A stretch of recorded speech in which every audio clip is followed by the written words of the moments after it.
Ignite your curiosity with Austin Next. We're watching Austin transform from a thriving ecosystem into a global superstar. With our host, Jason Scharf, we aspire to better comprehend the true nature of innovation.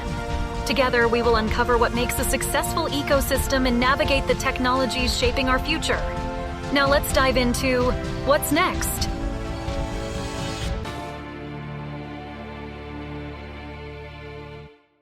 Today's podcast is sponsored by Austin Private Wealth, a registered investment advisor focused on fee-only financial planning and investment management.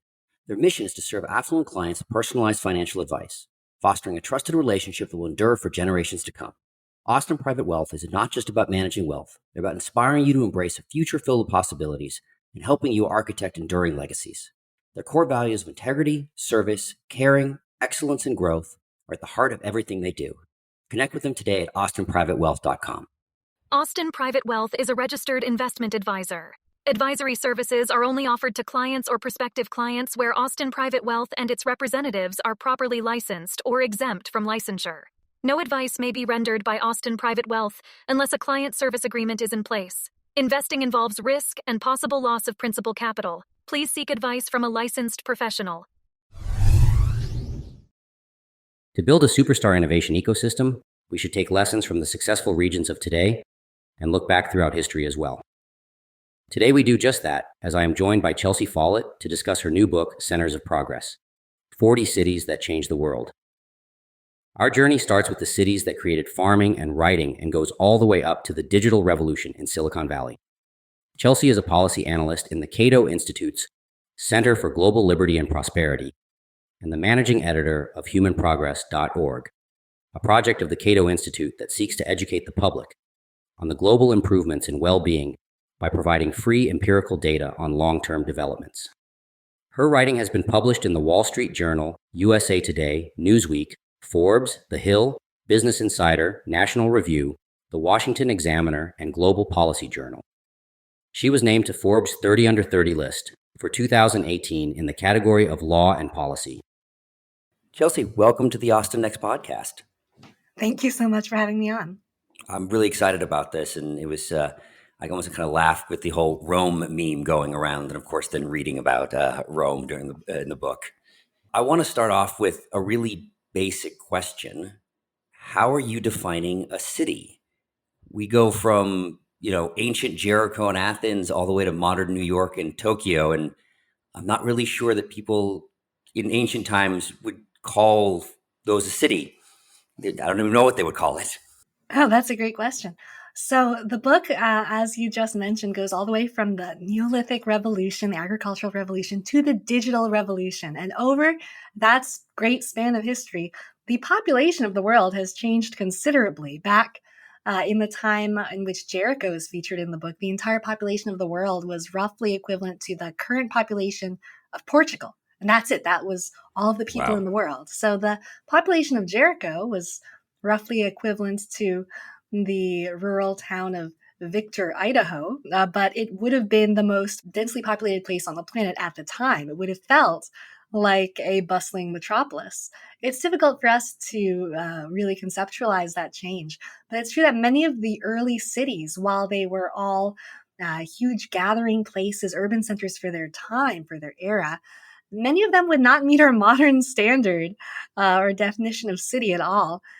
And probably the loosest I play with the word city would be for the very last chapter, San Francisco, in which I talk about the digital revolution, and many of the advances in early computing and the internet took place in a whole range of different places in that San Francisco Bay Area. So while that chapter does focus on San Francisco, it also talks about some advancements in San Diego and in the broader San Francisco Bay Area.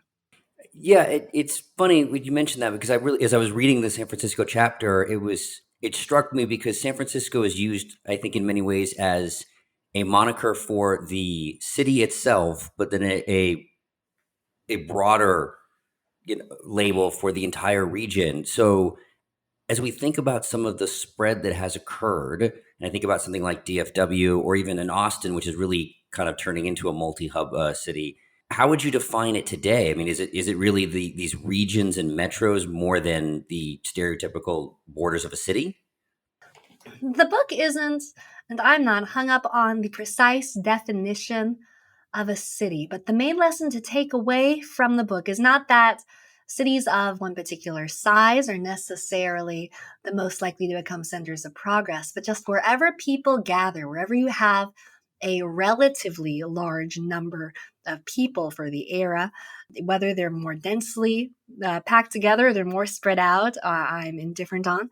But whenever you've got more people gathered together, you have a greater number of people who can engage in collaboration, competition, exchange of goods, exchange of ideas. And that is often what leads to great creativity. You just said they're the kind of densely populated in size for the era. So back to the point we said that the different sizes of these cities have changed drastically over time, but we've seen that these smaller cities were able to create world-changing innovations and progress. So does that give us almost like a threshold? Can you have something the size of Jericho today creating innovations? Or did something shift in that we suddenly need it to be 10 times larger to have that kind of agglomeration effects that you see in innovation and progress? The book begins with Jericho because Jericho is what many historians believe to be the first city. Therefore, it made a lot of logical sense. And it also is located in the region of the world where we know agriculture began. We don't know precisely where that started, but we do know that that transition was connected to permanent settlement and the establishment of cities. So even though it was a relatively small gathering of people by our modern standards, at the time it would have been revolutionary. That change probably did not take place all at once. Obviously, we don't have records of how it happened exactly, but it's thought to have been gradual, with hunter gatherers likely camping out for longer and longer periods at particular sites every year until that transition to permanent settlement. So, this was probably a very slow, multi generational thing that we're talking about, not a sudden burst of creativity owed to a few individuals. If you look at the more recent chapters in the book, which tend to take place in much larger cities with much bigger populations, what you see is that the innovations often took place over just a few decades. So progress has been in many ways speeding up, and having more people available today to engage in that kind of exchange of ideas, debates, discussion, collaboration, competition, that has probably helped. When you were thinking about these centers of progress, and the answer, I guess, is it depends, and it's both, but were you thinking about places that were the first place for something to occur, like we were saying with, and I don't know how to pronounce it really, Uruk, like kind of the birthplace of writing? Is is it that kind of mark in history, or is it this led to the diffusion of this innovation? Where I think about when we had Florence, which is really is the epicenter of the Renaissance, and it didn't just stay in Florence; it went, it spread across Europe. So, for the vast majority of these, I was looking either at a city that was the first to create some groundbreaking achievement or innovation, or that represented the epitome or the peak, arguably, of some form of achievement. Now, the book's definition of progress is probably what we should get into here. I'm using a very non controversial, not politicized definition of progress that's very wide ranging, everything from scientific innovations and advancements, technological advancements, to artistic achievements and achievements in legal equality and human rights and so forth. So it's a very wide ranging definition of progress. Now, when it comes to things like artistic achievements in particular, those chapters tend not to be focused on the first place to create an art form, although there are some examples of that, like Kyoto, the first to create the novel. Those chapters tend to instead be focused on what represents arguably a peak or a pinnacle of an art form. So the classical music of Vienna, for example, still very widely played and considered by many people to be a sort of a peak of the musical art form. Agra, the place which erected the Taj Mahal, considered by many to be the world's most beautiful building. They didn't create the first building, they didn't invent architecture, but they, according to many people, perfected it. They certainly created one of the most beautiful buildings in the world. So, when we're thinking about progress, and I've had this question quite a bit, and I appreciate your definition, where do you draw the difference between the word progress and the word innovation? And how are they different? So I've had this kind of like I use a very wide ranging definition of innovation because I always try to be like it's not just startups. It could be anything from art to large companies to the way we just think about things. So where's for you is the line between those two words? While I'm not overly concerned again with precise definitions, I would consider an innovation to be something new, a change, whereas progress could simply be a recombination of things that already exist in a very visually pleasing manner, or it could be the establishment of a law that puts into practice an idea that had already been around. Hmm. So besides that 40 is a great number, why these 40? Were there some on the line that you were looking at, and what was kind of the tipping point to draw the line here?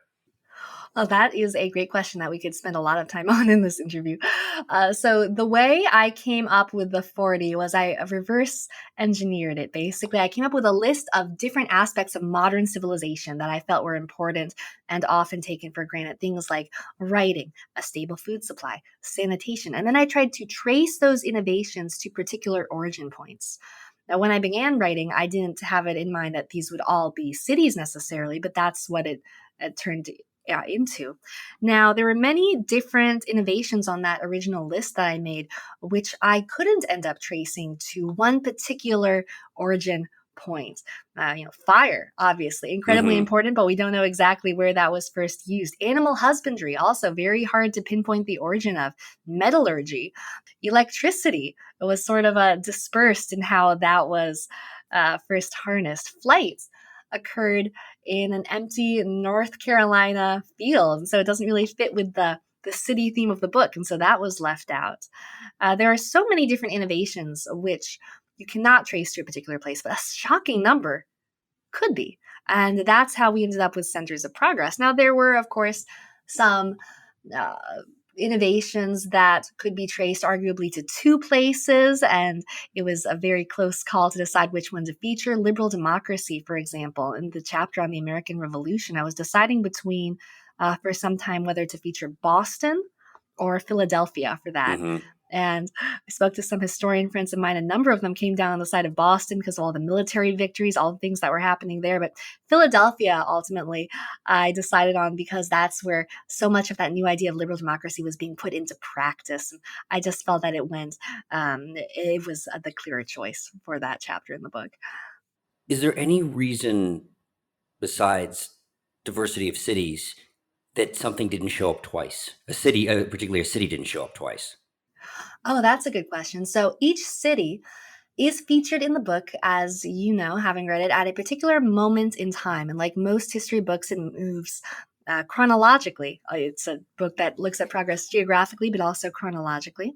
And so there is that question of could you feature a city in different eras? Could you feature London during one period of its history and also during a completely different period of its history for a different innovation?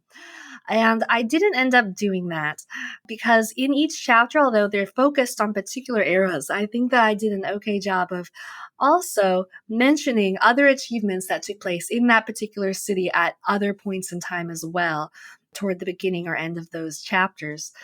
So I didn't feel the need to do that. In terms of cities that almost made the list, I did almost at one point include a chapter on modern music as well as classical music. And one of the possible contenders for that would have been the Memphis in the United States. So then I would have had a Memphis in ancient Egypt and a Memphis in the US, and it would have been the same city name, but different cities.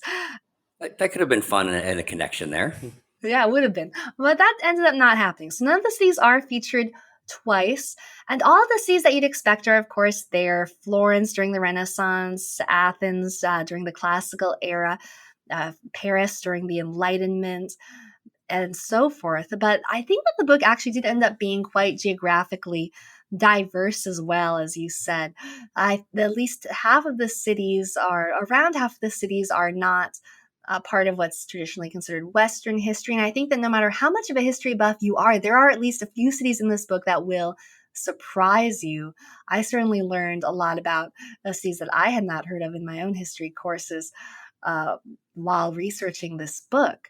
And geographic diversity was not the goal. You can see in the map at the beginning of the book that the cities in this book are very spread out, but they're also not evenly spread out. You can see that even though the book moves chronologically, it also in some sense does move geographically, because at the beginning, the early chapters, so many of them are focused in the Middle East, really, in that Fertile Crescent region where civilization began, this region that gave us agriculture, writing, written legal codes. And then it moves out into Asia and Europe. And for the more recent cities in the modern age, so many of them are in the United States. And so some regions are represented more than others. If I had to guess where future centers of progress might be, I'd expect that in the future, especially with just where the population centers of the world are going to be, we'd expect to see a lot more in Africa coming up in the future. All of the progress points, and I think this is probably intentional, were very positive. But clearly there are second order effects of things like gunpowder's not on here. So what was your thought about including things that could be more gray when you say from a progress perspective, but they clearly changed the course of the world? You could also put, Los Alamos and the nuclear bomb, right? So, which again, they gave us nuclear energy. So what was your kind of thought process on some of those? Right. Subtitle like cities that changed the world could represent positive change or negative change, right? But I thought that the main title of the book, Centers of Progress, hopefully made clear that I was trying to focus positive change. We see so many histories now that are quite negative. Obviously, people are interested in military history, and you can find a few instances of that in the book as well, but it's not the main focus. The Dutch waterline, for example, in the Amsterdam chapter, fascinating military tactic. But the book was focused on progress, meaning changes that furthered human well-being in some way. Now, war is fascinating. It's important to study, but most people would probably agree that war itself is not a positive thing for human well-being for the people living through that war, right? Even if the cause is just. So the main focus of the book was not war or military victories. In fact, one of the main factors that unite almost all the centers of progress in the book, although there are exceptions, is that they tend to reach their creative peak and make their greatest contributions to human achievement, to human progress during eras of relative peace. We talked about one of the factors being that they tend to be highly populated, at least relative to their era. Another factor is that they tended to be relatively peaceful. Now, there again are exceptions. Mainz in Germany is an example where the chaos in the city became a sort of catalyst for change. And it is true that you can have none of the proper ingredients for progress, and yet people somehow still find a way with human ingenuity to push through and make progress.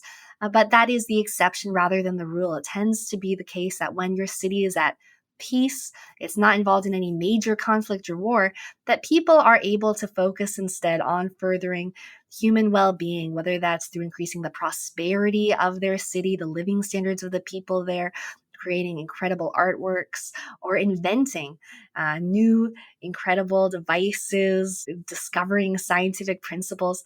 These things tend to happen when people aren't focused on how to defeat the enemy and kill one another in a war. A different kind of ingenuity comes about during that time. So, is there anything to be learned from the fact that some of these cities are basically archaeological sites today?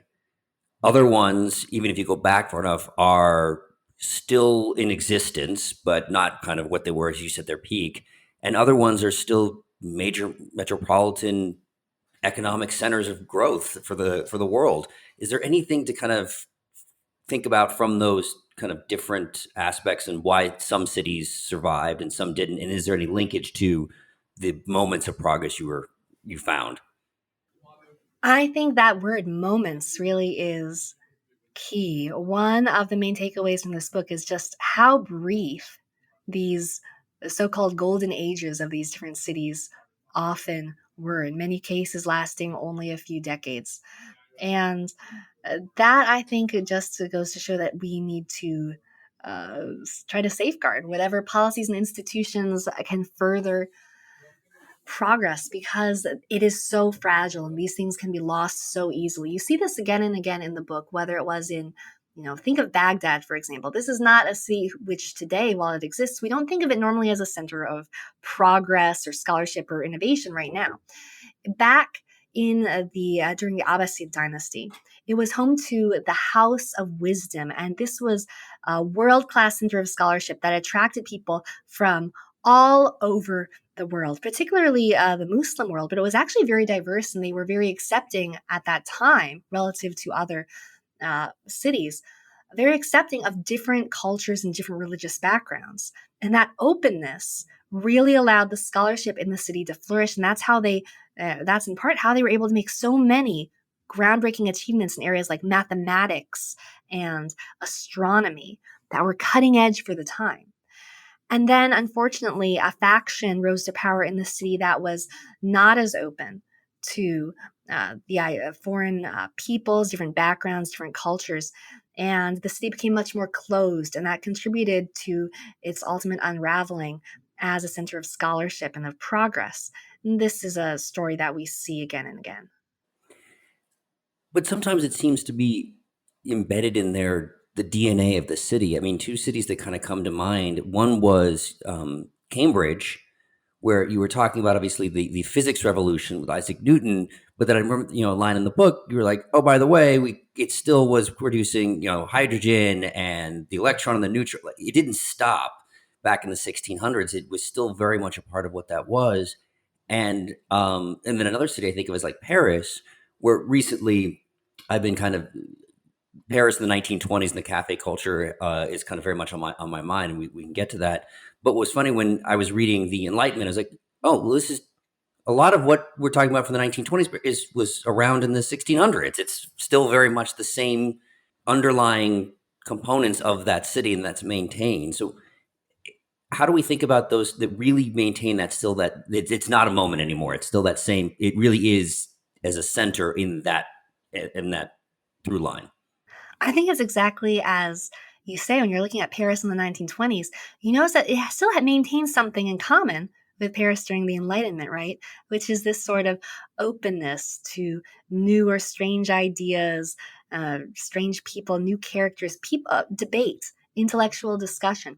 The discussion of controversial ideas and allowing for that's very powerful. If you can maintain that kind of culture, or resurrect it if you've lost it. Yeah, I think it is possible, absolutely, for a city to rebound and to have a second golden age, or to come out of a situation where you would really never expect it to be a center of progress, to suddenly take the world by storm. We need to remember that Florence, the Renaissance came right after the Great Plague, the Black Death pandemic, right?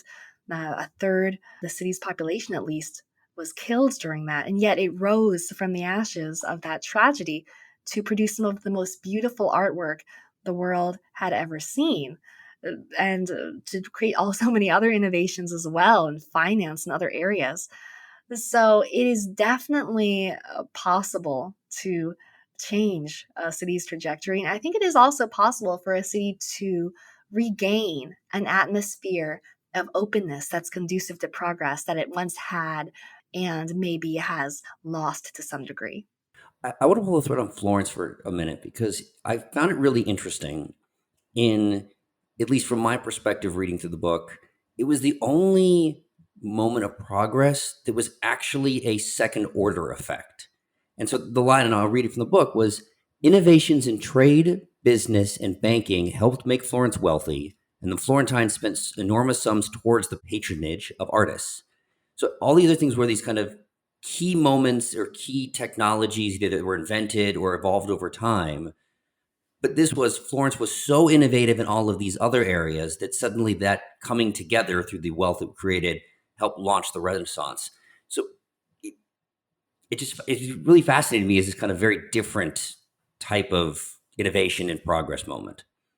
I don't actually see it as particularly different than the other chapters focused on artistic achievement, because the pattern there seems to be again and again that great art, and we have this idea in our minds of the starving artist who creates art solely for its own sake and doesn't want any sort of reimbursement whatsoever and just sort of lives off of the joy of creating. But what we see again and again in history is that truly great art that is still heralded as amazing ages later tends to emerge thanks to prosperity, to fund that art. If you look at the emergence of the novel in Kyoto, this took place at the royal court during Heian era Japan, and it was a competition among very wealthy courtiers to try to seem the most sophisticated. That really drove the funding and the patronage of the arts. In Florence, these wealthy banking families were,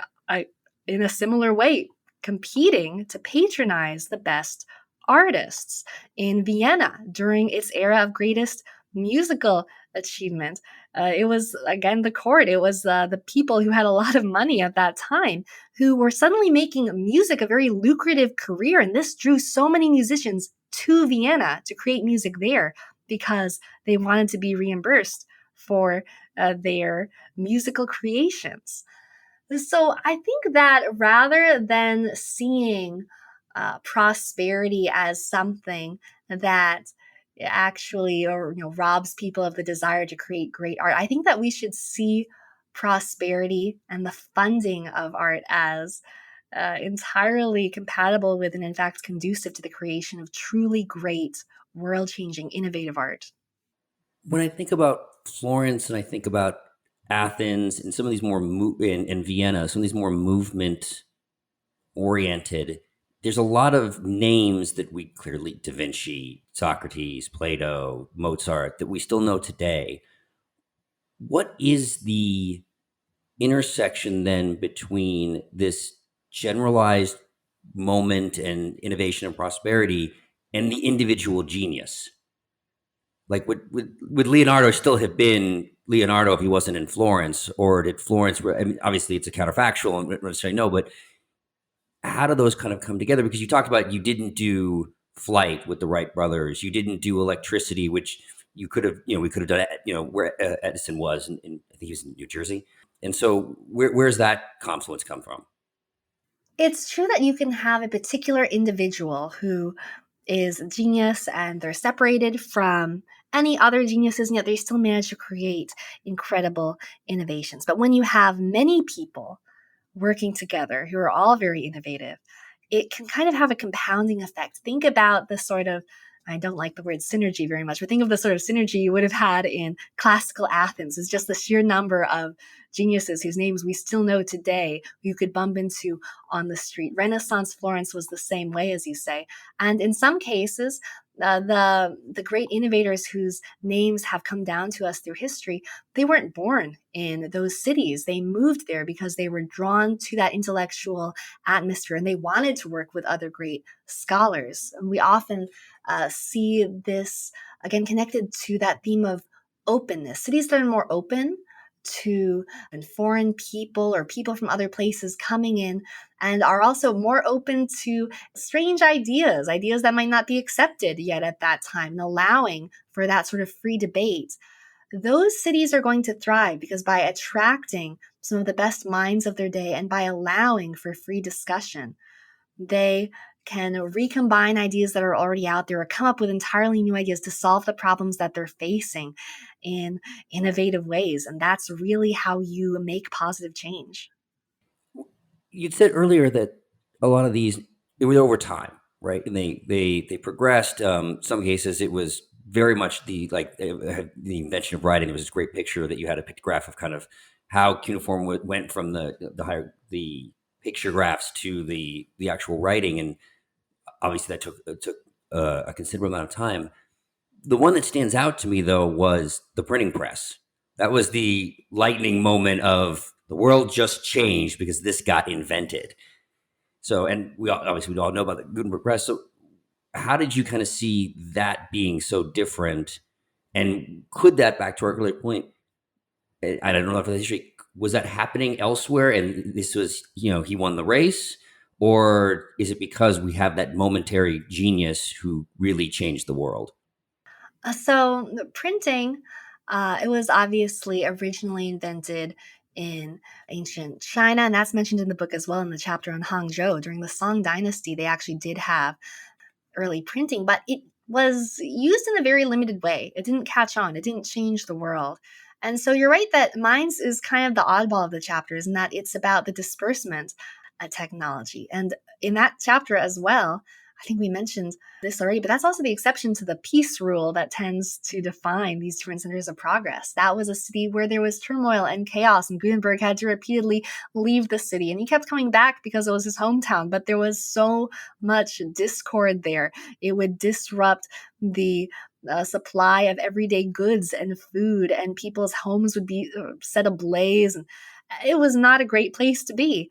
And eventually, he and his many printmaking apprentices dispersed, and you had this diaspora of people with the knowledge of printmaking traveling through Europe. There's a map in the book that shows just how rapid over the years this disbursement really was, thanks to so many people fleeing the chaos in Mines. And so this is, again, kind of an exception to the other cities in the book, and it's a good contrast to them, I think, to see how even when you have a situation that would not seem at all conducive to progress, sometimes that can also be a catalyst for change. I want to stick on the exceptions to the rule. So another one that I thought was interesting was Edinburgh. And I want to read the quote that I pulled. So Edinburgh was an improbable center of progress. A relatively small, unkept, and inhospitable locale emerged from a century of instability to take the world by storm. Widespread literacy, open-mindedness, intense debates at intellectual gatherings, and a practical grounding aided the city's success. Edinburgh was essentially a small university town that punched far above its weight in human achievement. So, what can we take from Edinburgh that links it to the other cities, and then also what makes it distinct?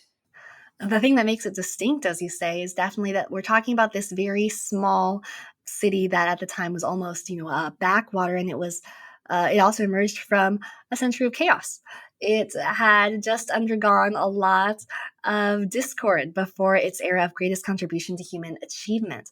But the things that tie it to the other cities and the lessons that we can take away from it, I think are really about, again, openness and debate, because Edinburgh was a place where you had the proliferation of what were called reading societies and intense debates and discussions and an openness to all sorts of new ideas taking place in those reading societies and in the pubs and in the university classrooms in that city. So even though the population was relatively small, that sort of openness allowed for greater creativity. And another lesson I think that we can take from Edinburgh is how different forms of progress build on each other. Because one thing I note at the beginning of that chapter is that even though it was very poor, actually, for its era at the beginning, it had just undergone an intense literacy campaign. The motives behind that literacy campaign were essentially religious. They wanted everyone, no matter how poor, to be able to at least read some amount of the Bible. But the repercussions of having perhaps the highest literacy rate in the world as a result of that campaign were huge in terms of creating a larger pool of people who could potentially contribute to some of these debates and intellectual discussions, thanks to having that knowledge of literacy. So, how much of it is, we talk about this attraction, right? People wanting to go, going back to a city, and then the dispersion. Thinking on Edinburgh for a second, from your perspective, so is the golden age, the moment, is what led up to, say, Adam Smith and Wealth of Nations, or is it at Wealth of Nations became almost an anchor point, and then everybody came into the city, and then that was really what set up the flywheel? Oh my gosh, it was the Scottish Enlightenment. Adam Smith was definitely one of the defining figures of that, and he is mentioned in the book at length. But there are a number of other great innovators making innovations in so many different fields: architecture, medicine, science, philosophy. They really invented modern social science. Not only Adam Smith with economics, but think about David Hume. There are so many different figures at that time contributing to intellectual advancement and progress in different ways that the subtitle for that chapter is just Scottish Enlightenment. I couldn't even pick one particular innovation, the social sciences, really. But even outside of that, they were creating so many different advancements. One of the things that I know we talk a lot about today as a power of innovation and progress is different sectors, different ideas coming together. And so something like some of these reading societies in Edinburgh, were we seeing a lot of interaction between those groups? Did the philosophers and the economists talk and connect, and out of that came different ideas, or was it still very siloed as we all kind of complain about today? Oh, there was a lot of interaction and there was a lot of debate, and you had different sort of rival reading societies with different bents, and you had a lot of disagreement among the different scholars working there at the time. And one of the benefits, perhaps, of it being this small university town is that all of the great figures of the day did have the potential to meet and interact with one another. We think about in ecosystems and in connectivity, and we talk about. I know we've talked about size of the places and the relative size, and there's almost you want the huge effect of that population, all the different minds coming in. I mean, that's one of the conversations about why we want to be a spacefaring species. Is we want to have a trillion Einsteins and that level that kind of come together. But what's the trade-off, or what's the tension between you have a giant city of a Tokyo or New York or London size today, but then the real progress moments happens in these kind of like the reading societies. It's these smaller, almost putting together almost nuclear reactions. You're putting them all of these together, and then boom, you've got an innovation. So how do we think about that when trying to apply that to kind of modern times? It's a great question. I think that more people, a larger pool of people to draw on, that can then be gathered together in smaller groups depending on their interests.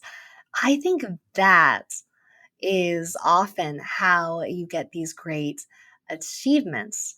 Having a smaller population, as we see in the book, can work as well, but the more people you have, if they are freely allowed to engage in the exchange of ideas and innovation and trade and so forth, the more potential progress they can make. It's true that you lose that sort of small town feel sometimes, but it's also true that even within very large cities, you can have smaller societies or groups of people and subcultures that meet and that create innovations in different areas. And how do you, bringing it out to kind of the present a bit, how do you think that the digital revolution, remote work, some of those things are starting to influence these same kind of questions that we're looking at? Because we're both bringing people together, because you and I are not in the same city and doing this, but at the same time, there's a geographic spread, right? There isn't the same kind of creative collisions. I can be walking down the street and run into Plato and Socrates if I'm in Athens, or I run down and I'm running into Michelangelo and Leonardo, which, by the way, all it sounds really cool. Just those kind of people walking around. So how do you think that influences as we think about applying the lessons going forward? I think that question and figuring out the answer to it, that's going to define the near future profoundly. Up until now, urbanization has been the big trend. People have been moving in closer and closer proximity to each other. This has been going on for a long time. And if that were to reverse, if new technologies were to allow enough people to work productively together while many miles apart, to actually reverse that long-standing trend of urbanization and lead more people to live in rural areas, that would represent a huge change.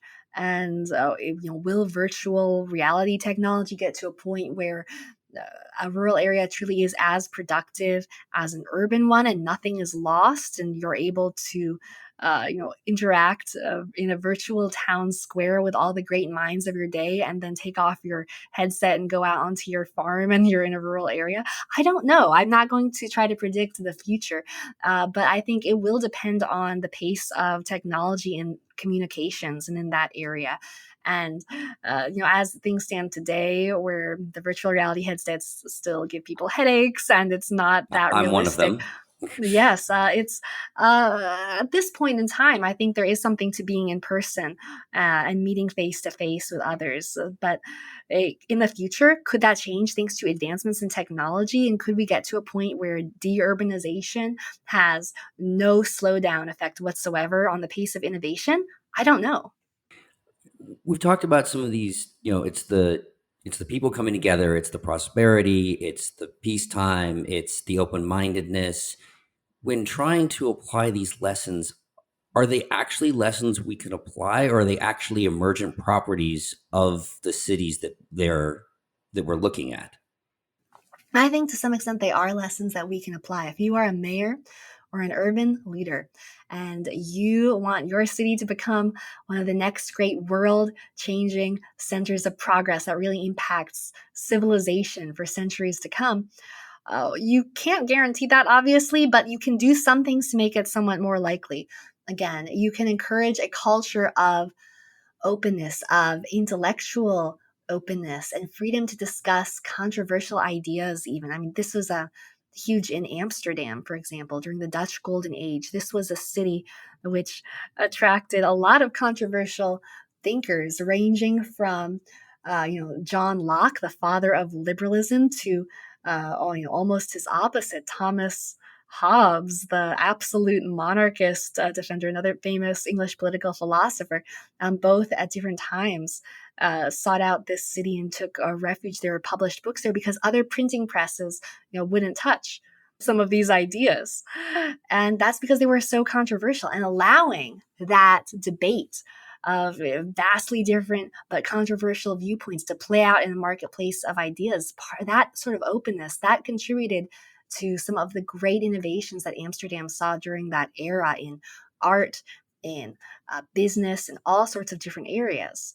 And so I think that as an urban leader, I think that your city is kind of doing it right here with your saying, keep Austin weird, right? Allowing people to be different and allowing people to discuss these different ideas that maybe aren't mainstream yet, and have those discussions, even if they're controversial, even if they all disagree with each other. I think that kind of openness, that is extremely conducive to advancement throughout history. How do you, but so much of what we're talking about seems to be serendipity, seems to be emergent. And so the concern that I have sometimes when I see city leadership, and I'll use that broadly, everything from the mayor to nonprofits, that when you attempt to steer, especially steer a city in a direction, whatever the direction may be, you are possibly snuffing out some of that serendipity. You're putting walls on it. And you're like, oh, well, we should be going this way. And 99% of the time, as soon as you say we should go this way, you're probably not right when it comes to innovation and those, because something else is happening under the radar that you're not seeing. So how do you think about balancing that aspect? All right. I think that you cannot truly centrally plan a center of progress. All you can do is try to put the policies and institutions in place to allow people to come to the city if they wish to allow them to engage in experimentation and competition and collaboration and see what comes of it. But ultimately, it's the people in the city themselves who create progress and define that city's future. So I want to lay out a model I've been playing with when I'm thinking about kind of bringing it to Austin itself. I think that I always hated, I still hate the Silicon XYZ monikers, the Silicon Hills, Silicon Beach, because whenever you are using a term like that, you're basically, well, we're the next Silicon Valley. I mean, there's no such thing as the next Silicon Valley. Instead, it's the first, Silicon Valley, the first Vienna, the first Manchester, right? And they became something different. At the same time, I can think, which is one of the reasons I had reached out and said I was really interested in the book, is that I think there's a lot that you can learn when looking at historical models and seeing what are the things that line them all together, and then obviously what are the things that are different.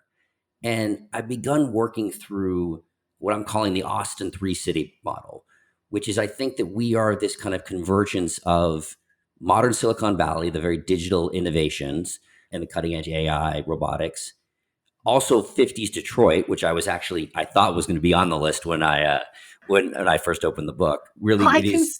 I considered including Detroit. Automobiles, huge in our history. It's funny because you said automobiles, and I think of 50s more from the manufacturing perspective. Yes, manufacturing too. It's the car itself was the output of that, but it really is that manufacturing and that creation element. And then the most recent, which is why I found it was interesting with the Paris Enlightenment, was the 20s cafe culture of Paris. And Hmm. so in bringing those kind of bits together, so how do one, love to know your thought on it, is it's still kind of working through it, and then thinking about those kind of taking models from cities and thinking about almost what you said before, it's the innovation and the progress is remixing old things into something new. Right. Think about what those three different eras have in common in those three different cities, right? You've got an incredible entrepreneurial drive in San Francisco in 1920s Paris. You've got this great openness and this sort of artistic experimentation and openness to trying new things.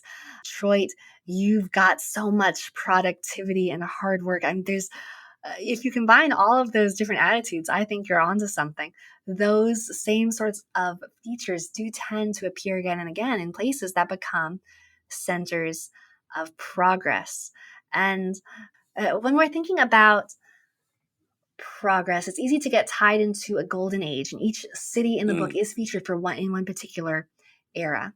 But as we were discussing as well, it's possible to have a renaissance and come back and have your city achieve great things once again. There is a movie which, if you're a big fan of 1920s Paris, you might like, called Midnight in Paris. You might have seen it. It's based on an older French movie called La Belle Nuit, The Beautiful Night. And the plot is basically that someone who's a huge fan of 1920s Paris goes to Paris through some sort of uh, movie time travel. He's able to actually get to the 1920s, and he meets some of the great people of that day. But then he also notices that they're not super happy either, and he meets someone from that era who romanticizes an even older era, the Belle Epoque, and they go back to that time when the can was invented, and it was another sort of moment in Paris's history that was full of creativity. And the people there uh, long for the days